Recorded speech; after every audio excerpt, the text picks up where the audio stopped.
அதிசயங்கள் செய்கிறவர் நம் அருகில் இருக்கிறார்.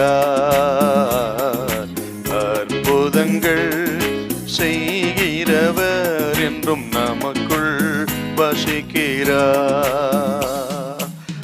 உன்னத பாட்டு 2:15. திராட்சை தோட்டங்களை கெடுக்கிற குழி நரிகளையும் சிறு நரிகளையும் நமக்கு பிடியுங்கள்.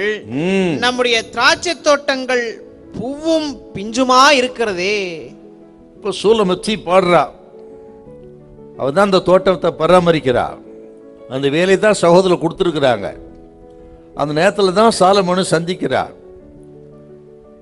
இப்படி அவ பாடுற பாட்டு ஒன்று, கொடி நரிகளும் சிறு நரிகளும் தோட்டத்தை கெடுக்காதபடி பிடியுங்கள். பூவும் பிஞ்சுமாய் தோட்டம் இருக்கிறதே, இந்த கொடி நரிகளும் சிறு நரிகளும் கெடுத்து போடக்கூடாதே. ஆக தோட்டத்தை, திராட்சை தோட்டத்தை, அதன் கனியை கொடி நரிகளும் சிறு நரிகளும் கெடுத்து போடக்கூடாது என்று அவள் விரும்பி பாடின ஒரு பாட்டு. இந்த கொடி நரிகள்ங்கிறது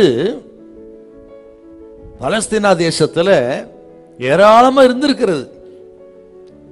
திராட்சை தோட்டத்தை அழிக்கக்கூடியவைகள், தன் கனியை அடித்து கெடுக்கக்கூடிய பொல்லாதவைகள். திராட்சை தோட்டத்துக்கு ஆபத்து அந்த கொடி நரிகள் தான். அதாவது இந்த நரிகள் குழியை தோண்டி அந்த குழியிலே வாசம் பண்ணக்கூடியவர்கள். அப்படி இந்த கொடி நரிகள் குழி தோண்டி அதுல பதுங்கி இருந்து திராட்சை தோட்டத்தை அழிக்கக்கூடிய ஒரு சக்தியா இருந்திருக்குது. அதான் சொல்ற, குடிநரியை பிடியுங்கள். இது எதை குறிக்குதுன்னா, அருமையான கத்திரி பிள்ளைகளே, நமது வாழ்க்கையிலே நமது குடும்ப உறவுகளை, குடும்பத்தை அழிக்கக்கூடிய சக்திகள் இருக்கிறது. குடும்ப உறவுகளை கெடுக்கக்கூடிய அதான் தோட்டங்கள். அந்த சக்திகளை பிடியுங்கள். கணவன் மனைவி உறவு, பிள்ளைகள் பெற்றோர் உறவு, இந்த உறவுகளை கெடுக்கக்கூடிய சக்திகள் ஏராளம் உலகத்திருக்கிறது.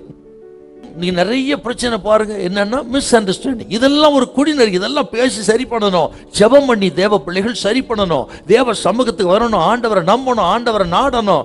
கர்த்தரை நம்பி விட்டு கொடுத்து மன்னித்து அடக்கத்தோட, ஆக சந்தேகப்படாம ஒருத்தர் தாராளமா நம்பி மன்னித்து அன்பு செலுத்தி உங்க குடும்பத்தை கட்டி இப்படிப்பட்ட குடிநரிகளை விரட்டுங்கள்.